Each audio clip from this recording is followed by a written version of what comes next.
The following program is produced by the Alliance of Youth Leaders in the United States, a child organization of American Youth Leadership Foundation.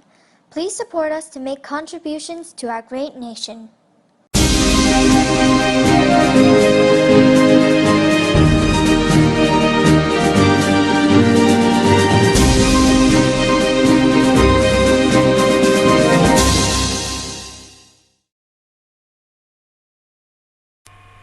Hello everyone, I am Alex Lin, and today I'll be teaching you the basic rules of chess and how the pieces move.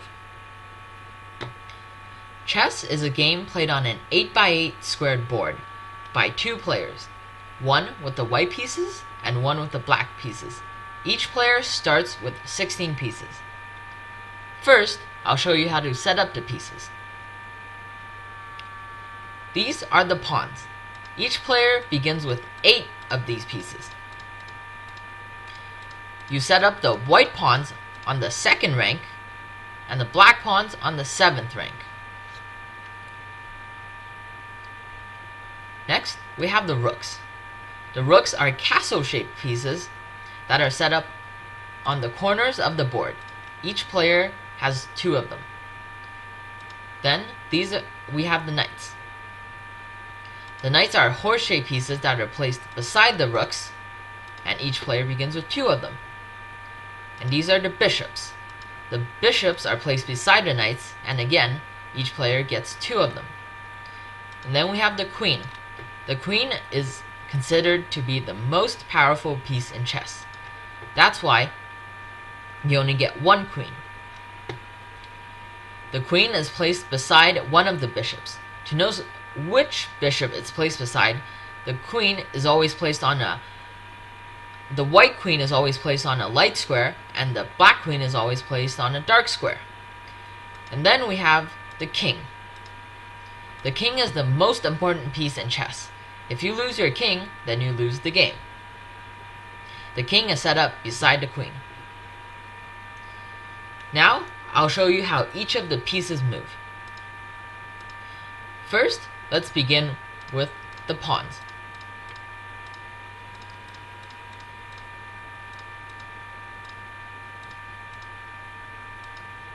Pawns are a special piece.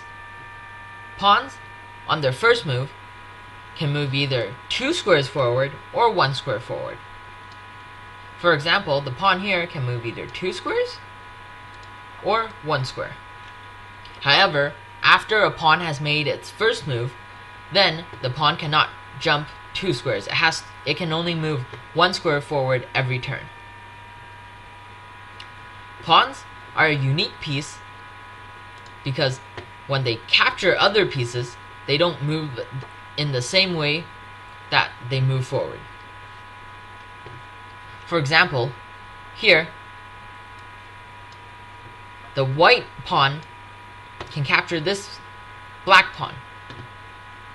This is because although pawns usually move forward 1 square at a time moving forward, it can only capture pieces that are diagonally across from it. So that means this white pawn here can capture pieces here and here. So if it was a black pawn here, the white pawn cannot move because it cannot move forward because it is blocked by the black pawn and it has no black pieces to capture. The pawn is special because when you move your pawn all the way to the other side of the board, which means if you move your pawns from the 2nd rank to the 8th rank if you're white, or the 7th rank to the 1st rank if you're black, you can exchange the pawn for a very powerful piece. You can exchange it for a queen, rook, bishop, or a knight. Since the queen is the most powerful piece in chess, most people promote the pawn to a queen. There's also this weird and special trick with the pawns. Even though pawns usually capture pieces that are across from it, if your pawn is on the 5th rank if you're white, or the 4th rank if you're black, and your opponent makes makes a move with his pawn, if he jumps 2 squares forward to the square beside your pawn, so if the pawn moves here, or if there was a black pawn here and it moves here, then you can take the piece, like this. Next, let's talk about the rooks.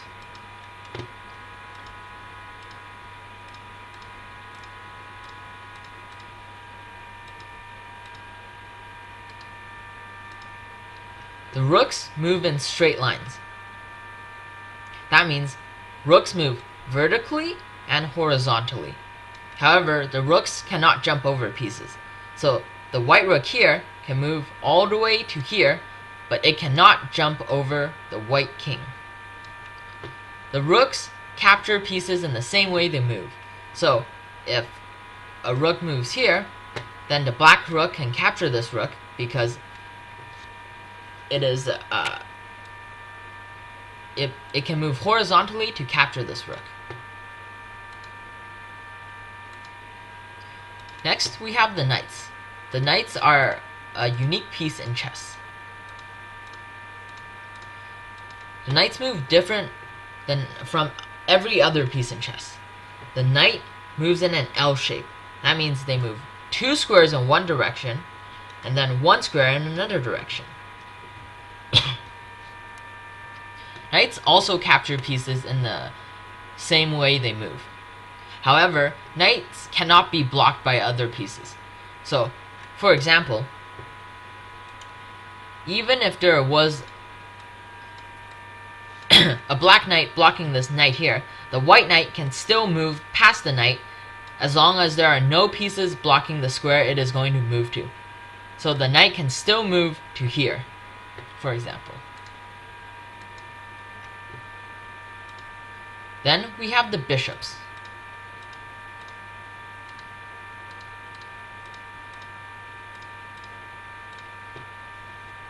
The bishops move diagonally.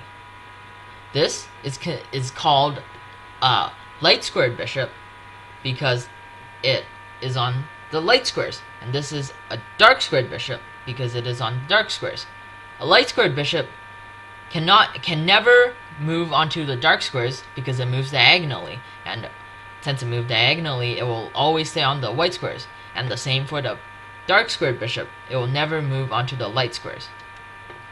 Bishops also capture pieces the same way they move.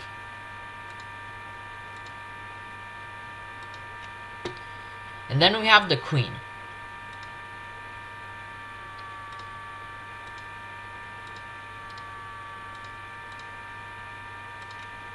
The queen is the most powerful piece in chess because it can move in any direction. It is like a rook and a bishop combined. That means it can move vertically, it can move horizontally, and it can move diagonally. However, the queen cannot move like a knight. That's why the knight is so special. Queens also capture pieces the way they move.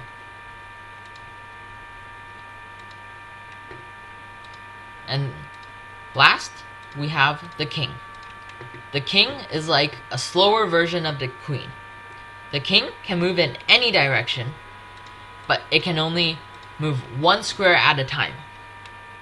So the king can move to any of these 8 squares around it, but it cannot move to any other squares because it can only move 1 square at a time.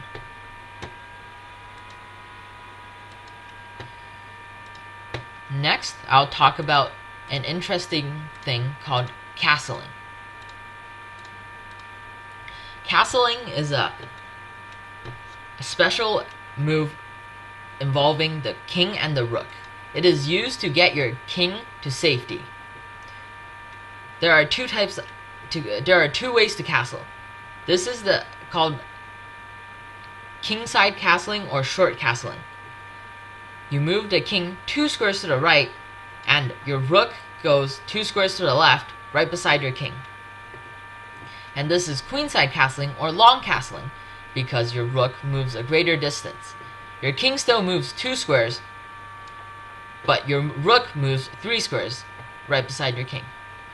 Castling can only be possible if the rook and the king you are moving have not moved in the game yet.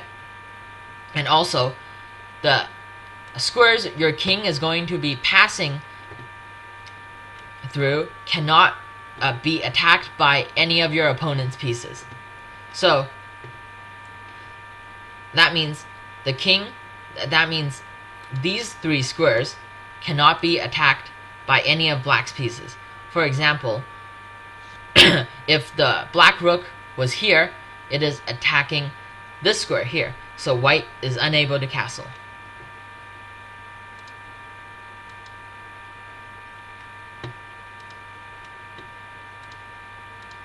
Next, I'll talk about the 3 parts of a chess game.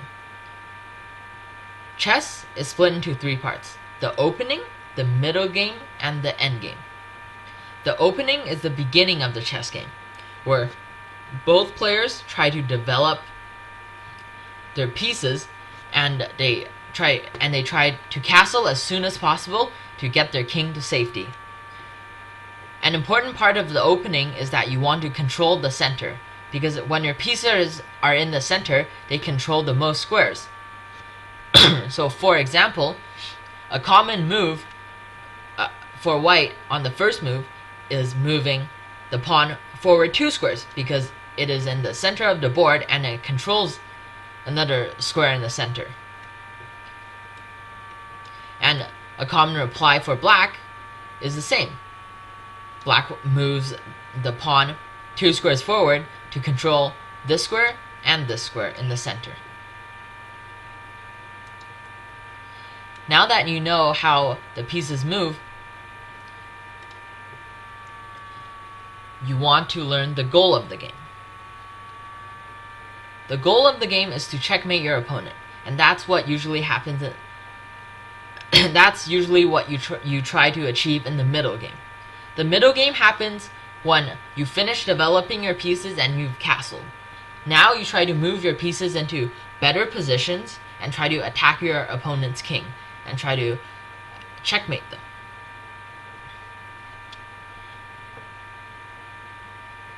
And last, we have the end game.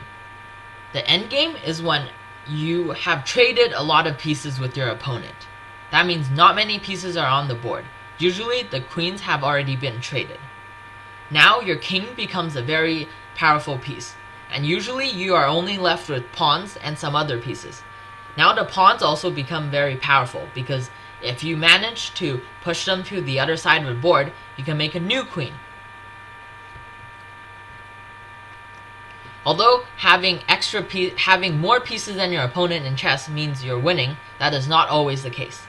Remember, the ultimate goal of chess is to checkmate your opponent. So even if your opponent is up a lot of pieces, as long as you are able to checkmate him, you win the game. So never give up, even if you think you are losing, because your opponent might make a mistake and you might checkmate them. Now that you know the basic rules of chess and how the pieces move, you might consider playing friendly games with your friend, or if none of your friends play chess, you could consider going online. For example, a great website is chess.com. On chess.com, you can play online. There are many people in the world who want to play chess. Also, you can play against the computer if you want to practice your skills. Also, you can watch chess videos made by the top players, and you can also even get a chess coach if you want to become serious about chess. And once you think you've become pretty good at chess and you're winning most of your games, you can consider entering a tournament. It can be an online tournament, or it could be a local tournament at your local chess club. Tournaments are a great way to improve. You can see where your strengths and where your weaknesses are, and you may even win prizes. So that's it. I hope you've learned the basic rules of chess, and now you will play some chess with your friends. Just remember to have fun and keep on playing chess. Thank you. If you enjoyed this program, please join us. The Alliance of Youth Leaders website is www.aylus.org. We also have a Facebook group at www.facebook.com/groups/AYLUS. The American Youth Leadership Foundation website is www.aylfus.org.